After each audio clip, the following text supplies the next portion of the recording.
Halo teman-teman para pencinta bola di tanah air. Ya, seperti kita saksikan tadi malam bahwa Garuda Muda ya usia 23 harus mengakui keunggulan Irak ya.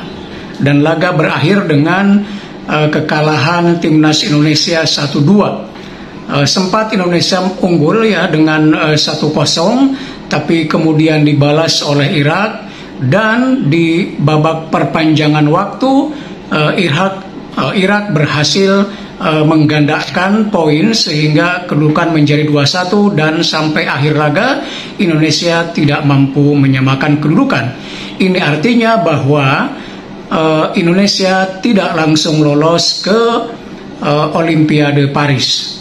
Nah, ada 1-2 ungkapan ya di kolom komentar dari para netizen ya, yang mengatakan bahwa Indonesia kok malah milih jalur susah.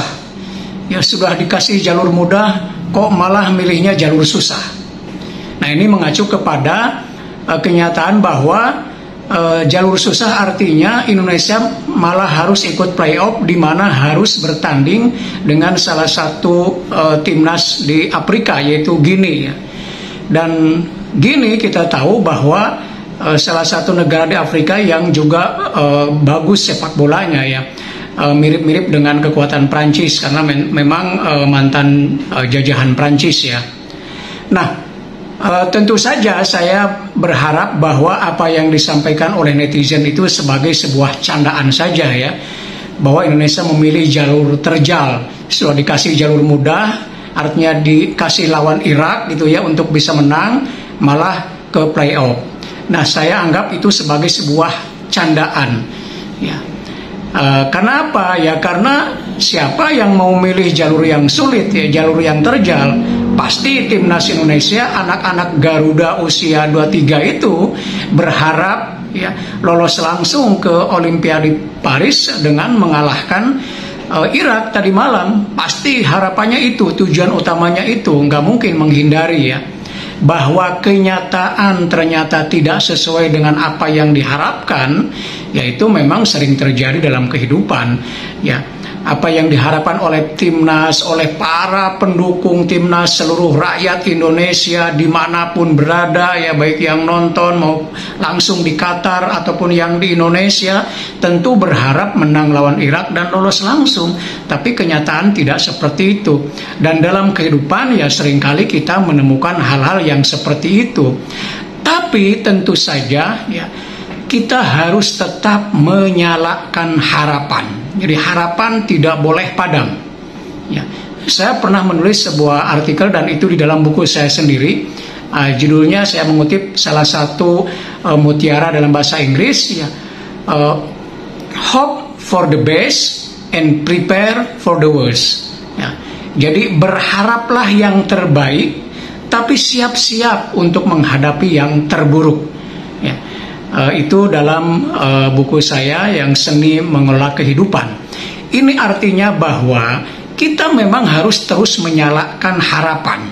Harapan harus kita terus nyalakan untuk yang terbaik. Saya kira timnas, semua pendukung, official, semuanya menyalakan harapan agar timnas Indonesia lolos ke Olimpiade Paris. Ya. Tetapi kita juga harus bersiap dengan yang terburuk. Artinya ketika tidak sesuai dengan harapan, yaitu tidak lolos langsung ke Paris melalui pertandingan semalam, tetapi harus melalui babak playoff dengan harus mengalahkan salah satu negara Afrika, Guinea tadi itu ya. Dan tentu itu harus kita sematkan, nyalakan harapan ya. Andai pun tidak lolos juga, saya kira Indonesia tetap patut berbangga. Karena apa? Karena capaian Indonesia masuk ke semifinal Piala Asia itu sudah hal yang sangat luar biasa. Ingat, Indonesia U23 baru pertama kali lolos ke Piala Asia ya. Bayangkan, negara yang baru pertama lolos ke Asia tapi kemudian berhasil sampai ke babak semifinal. Itu kan hal yang luar biasa, prestasi yang luar biasa ya. Saya kira jarang sekali negara yang ikut dalam sebuah turnamen besar gitu ya. Ya, untuk ukuran benua Asia tentu saja Piala Asia adalah piala yang besar, masuk pertama langsung menjadi semifinal ya, dari negara yang misalnya secara ranking dunia itu sangat jauh ya, sangat bawah. Jadi sekali lagi kita harus terus menyalakan harapan, tidak boleh berputus asa, masih ada peluang untuk lolos ke Olimpiade Paris di babak playoff yang akan diselenggarakan nanti pada Kamis atau Jumat dini hari ya, 9 atau 10 Mei 2024, artinya hanya sebentar lagi.